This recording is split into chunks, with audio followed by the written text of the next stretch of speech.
আসসালামু আলাইকুম সবাইকে, কেমন আছেন সবাই? আশা করি সবাই ভালো আছেন। আজকে সকালের নাস্তায় পরোটা বানাবো, তো মা এই আটাটা গোলায় রাখছিল, পরে আমি বললাম দাও আমি বানাই দিই। এবার আর বাবার বাড়িতে আইসা বেশি আরাম করতে পারলাম না, ভাবি নাই, আবার মাও অসুস্থ। গত বছরও একবার এরকম হয়েছিল, ভাবি বাসায় ছিল না, মা অসুস্থ ছিল, তো আমি অনেকদিন মার কাছে ছিলাম, নিজে নিজেই সবকিছু করে খাইছি। যদিও বা মা করতে চায়, তবে আমি করতে দেই না, কারণ শরীর যেহেতু ভালো না, আমার কাছে কেন জানি না ভালো লাগে না। আগে এই জিনিসগুলো বুঝতাম না, তবে ইদানিং বেশি খারাপ লাগে। মারা কিন্তু কখনোই মেয়েরা শ্বশুর বাড়ি থেকে বাবার বাড়ি আসলে কিছু করতে দিতে চায় না, আমার মাও সেম। আগে তো আমার মা করতো কি, আমি ব্যাগ নিয়ে আসতাম, আসার সাথে সাথে কাপড় সব বের করতো, তারপরে ধুইয়া দিত। আর আমাদের বাসায় আমার বিয়ের পর দিয়ে যে খালা ছিল, উনি সব কাপড় ধুইয়া দিত। তো আমি মারে বলতাম যে খালা কাপড় ধুয়ে দিছে না, তুমি আবার ধুইবা কে? মা বলতো খালার কাপড় ধোয়া। এরকম কাজের ছিল আমার মা। তবে এখন আসলে কিছুই করতে পারে না বলতে গেলে, খালি হাঁপায় যায়, অল্প কিছু করলেই খালি ঘামের উপর ঘাম। আসলে বয়স বাড়ার সাথে সাথে মানুষের অনেক কিছুই চেঞ্জ হয়, আর মার মধ্যে এই চেঞ্জ গুলা দেখে মাঝে মধ্যে চিন্তা করি কি মানুষ কি হয়ে গেছে। পরোটাগুলা শুধু আমি বানাই দিছিলাম, তবে মাই ভাইজা দিছিল, সাথে ডিমও ভাইজা দিছে। আর এইদিকে আমরা নাস্তা করে বসছি, আর নিবানু চলে আসছে। মাশাল্লাহ, নিবানু আইসা তো অনেক বেশি খুশি আমার জন্য। আবার সেই নানু বাড়ির গাছের থেকে একটা ফুল নিয়ে আসি, একটু নাকি হাতের থেকে ফালায় নাই। আমি বলছিলাম আমার জন্য আনছো? বলে হ্যাঁ। ভাবি আসার পর বলতেছে তোমার জন্য ফুল নিয়ে আসছে, সারা রাস্তা ফুলটা হাতেই রাখছে। মা আবার আসার পরই ওদেরকে শরবত করে দিছে। আলহামদুলিল্লাহ, এই কয়দিনের থেকে আজকে আবার আমার মার শরীরটা ভালো লাগতেছে। সকালে হাইটা আসার পর আর শোয় নাই। আর নিবানো যেহেতু আমারে ফুলটা দিছে, আমি কানে পরে নিলাম। আমি ফুল সব সময় কেউ দিলে কানে পরে নিই, আমার অনেক ভালো লাগে। অনেক সময় তো বলি ভিডিওতে। এখানে নিবান আমার সাথে যাবে রান্নাঘরে। আজকে আর আমার রান্না বাড়ার ঝামেলা নাই, মা আর ভাবি রান্না করব। ভাবি সব কাইটা কুইটা রেডি করে নিতেছিল। আজকে একদম শর্টকাট রান্না বাড়া, পোলাও সাথে ঝাল রোস্ট রান্না করবে, সাথে ইলিশ মাছ ভাজবে। মা বলছিল গরুর মাংস রান্না করব, তবে আমি বলছি কি গরুর মাংস শুধু শুধু রান্না করো না, খাইতে ইচ্ছা করে। নিবান জুস নিছে, তো আমারে বলতেছিল গ্লাসে ঢাইলা দিতে, আমি গ্লাসে ঢাইলা দিছি। আর ওরে জিজ্ঞেস করছিলাম কয়টা বাজে ঘড়ি, তো ওইটাই বারবার ঘড়িতে টিপ দিয়া দেখতেছে কয়টা বাজে, বলে আবার যে 5টা বাজে।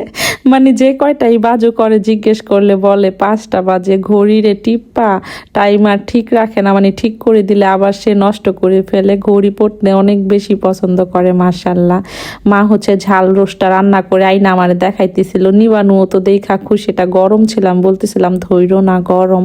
আর মার এই ঝাল রোস্টটা আমার কাছে এত মজা লাগে, অনেক মজা লাগে। মারে আজকে আমি বলছি রোস্টটা কিন্তু তুমি রান্না করবা, তাইলে আমি খাবো। পরে মা রান্না করছে। নিবানু এখানে দুষ্টামি করতেছিল, ব্যাগ আইনা আমারে বলতেছিল বারবার এটার মধ্যে টাকা নাই, টাকা নাই। ব্যাগে যে টাকা থাকে ও এইটাও বোঝে। আর আজকে আমি খাটের মধ্যে যে বসছি, ভাবি আসার পর আর নামিই নাই, খাটে বইসাই যা একটু ভিডিও করতেছিলাম। আশফু নিবানুর জন্য একটা পার্সেল আসছে, তো 2 ভাই বোন ওইটাই খুলতেছে। নিবানু যে কি খুশি, মাশাআল্লাহ। ওরে বলছিলাম তোমার জন্য টুপি আছে, তো বারবার বলতেছিল আমার টুপি দাও, মাথায় পরবো মাথায় পরবো। তবে আশফুর ড্রেস দেখা অনেক বেশি কান্না করছে, ও মনে করছে এটা ওর ড্রেস।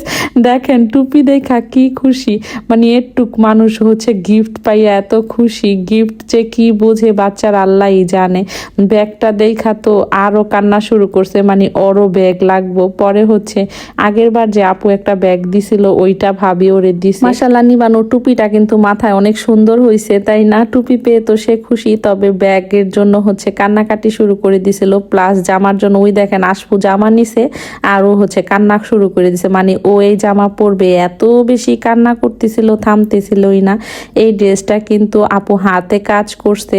আর পুশু ফেসবুক পেজে আপনারা এই ড্রেসগুলা পেয়ে যাবেন। আমি এখানে পেজের স্ক্রিনশট দিয়ে দিব, ক্যাপশনে পেজটা মেনশন করে দিব। কান্না থামানোর জন্য কি আর করা, ড্রেসটা পরাই দিছি ওরে। পরে অনেক খুশি হইতেছিল ও। এই যে দেখেন ব্যাগটাও নিব, আশফু ব্যাগটা নিচে দেখা বারবার বলতেছিল ব্যাগটা ওরে দিতে। ভাবি আবার টুপিও পরাই দিছে, ব্যাগ দিয়ে দিছে। তবে সে সবই বুঝে, ব্যাগ যেভাবে নেয় না এভাবে নিতে হয় সেটাও সে জানে। মানে ভাবি যেমনি দিছিল অমনি নিবে না, দেখছেন কান্দে দিতেছে ব্যাগটা। মানে এইটা দেখে যে আমরা এত বেশি হাসাহাসি করতেছিলাম, মাশাআল্লাহ ভালোই লাগতেছিল। আবার নাচে, মানে ড্রেস পরে এত বেশি খুশি। আশপুরে হচ্ছে বলছি বিকেলে ড্রেসটা পরাইয়া ছবি দিব, না কালকে হচ্ছে ড্রেসটা পরায় ছবি দিছিলাম, সবাই অনেক বেশি পছন্দ করছে। সবাই দুপুরের খাবার খাইতে বসে গেছে। আমার ভাবি এতগুলা পোলাও দিছে, পরে একটু কমায় নিলাম। ইলিশ আপুরে দাও, ইস আর আপু খায় না, আপু রোজ খাইবো। দাও।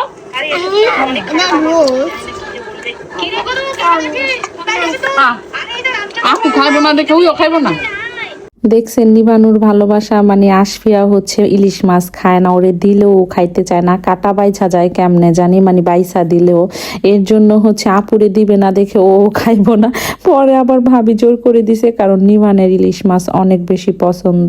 কাটা বাইসা দিলে মাশাআল্লাহ একটু প্লেট নিয়ে বসে সব কিছু নেয়, মনে হয় সবই খাইবো, পরে হচ্ছে সবই রাইখা দেয়। এই যে বলতেছে রোস্ট দিতে, পরে কিন্তু খায় নাই। পৃথিবীর সব মায়েদের হাতের রান্নাই মনে হয় সব সন্তানদের অনেক বেশি পছন্দ, যেমন আমার মায়ের হাতের রান্না আমার অনেক বেশি পছন্দ। আসলে সেই প্রথম থেকে মায়ের হাতেরটা খেয়ে হচ্ছে বড় হয়তো বাচ্চারা, এর জন্য মনে হয় মায়েদের হাতের খাবারের মজাটা অন্যরকম লাগে।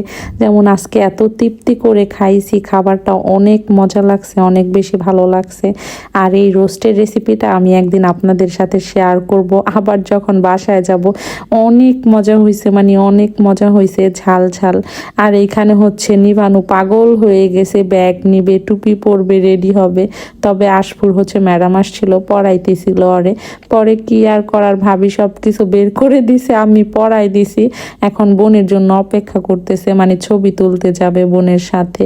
কি যে বুঝে ছবি তোলাটা আল্লাহই জানে, ভাবি তো বলে কি বুঝে ও, আমি নিজেই বুঝি না। ভাবি আবার আশপুরে সুন্দর করে রেডি করে দিছে, আর নিবানু মাশাআল্লাহ এত খুশি, ছাদে যাবে এখন ছবি তুলতে। পশু পেজ থেকে এর আগেও কিন্তু আশপুর জন্য ড্রেস প্লাস ব্যাগ নেওয়া হয়েছে, ওই ড্রেসটাও সবাই অনেক বেশি পছন্দ করছিলেন। আপু কিন্তু অনেক রকম হ্যান্ডমেড কাজ করে, মানে ড্রেসের মধ্যে হাতের কাজ করে, কুশি কাটার কাজ করে, তারপরে সেল করে। চাইলে কিন্তু আপনার আপুর কাছ থেকে ডিজাইন দেখায় কাস্টমাইজ করেও নিতে পারেন। দুইজনকেই মাশাআল্লাহ অনেক বেশি ভালো লাগছে। সবাই প্লিজ ওদের জন্য মাশাআল্লাহ বলে দিবেন। ছবি টবি তোলার পরে হচ্ছে আয়শা ড্রেস খুলে মন খারাপ করে বসে আছে, কারণ আমি হচ্ছে চলে যাচ্ছি। এত বেশি বললাম আমার একটু টাটা দিয়ে দাও, একটু টাটা দিয়া দেয় নাই। তারপরে মা আর আসবো হচ্ছে আমার আগায় দিয়ে গেল। মা আবার বিকালে যেহেতু হাঁটতে বের হয়, এদিকে আসার পর আমি আবার আমার জারে ফোন দিয়েছিলাম আগায় নিয়ে যাইতে। তো আমার দুই জাল সাথে হচ্ছে আয়ান নাইল সবাই চলে আসছিল আমার আগাইতে, অনেকগুলা ব্যাগ ছিল সাথে যেহেতু আমার। তো আজ এই পর্যন্তই, কথা হবে অন্য কোনো ভিডিওতে। সবাই ভালো থাকবেন, আল্লাহ হাফেজ, আসসালামু আলাইকুম।